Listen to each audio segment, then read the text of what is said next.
Hi guys, welcome back to a new episode of Crazy Gamer. Today in this video, I'm gonna show you how you can leave a team on Toon Blast account. Keep watching the video till the end.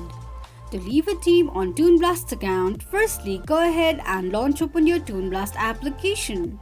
The home page of Toon Blast application will appear on the screen. Click on Friends icon at the bottom of the page.